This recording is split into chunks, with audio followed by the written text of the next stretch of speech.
ഇവിടെ വിദേശീയരായ 34 പേരെ അടക്കം ചെയ്തിട്ടുണ്ട്.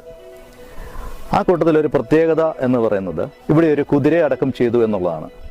ഒരിക്കലും ക്രിസ്ത്യൻ വിശ്വാസം അനുസരിച്ച് മനുഷ്യരുടെ മൃതദേഹങ്ങളോടൊപ്പം കല്ലറയിൽ മൃഗങ്ങളെ അടക്കാറില്ല. എന്നാൽ J D. Munro, John Daniel Munro, അതായത് തേയിലക്കൃഷിയുടെ വ്യാവസായിക അടിസ്ഥാനത്തിൽ തേയിലക്കൃഷിയെ പ്രോത്സാഹിപ്പിച്ച ആളാണ് ജെ.ഡി. മൺറോ. ഹെൻറി ബേക്കർ ജൂനിയറുടെ മരുമകനും കേണൽ മൺറോയുടെ കൊച്ചുമകനുമായ ജെ.ഡി. മൺറോയുടെ സന്തത സഹചാരിയായിരുന്നു ഡൗണി എന്ന് പറയുന്ന വെള്ള പെൺകുതിര. മുണ്ടക്കയത്ത് നിന്ന് മേലുകാവിലേക്കും മൂന്നാറിലേക്കൊക്കെ നിത്യം കൊണ്ടുപോയിക്കൊണ്ടിരുന്ന കുതിരയായിരുന്നത്. അത്ര അറ്റാച്ച്മെൻ്റാണ് ഈ കുതിരയുമായിട്ട് അദ്ദേഹത്തിന് ഉണ്ടായിരുന്നത്. അത് ചത്തു കഴിഞ്ഞപ്പോൾ അതിനെ തൻ്റെ കല്ലറയോട് അടുത്ത് തന്നെ സംസ്കരിക്കണം എന്ന് ഇദ്ദേഹത്തിൻ്റെ ഒരു ആവശ്യം ഉന്നയിക്കുകയും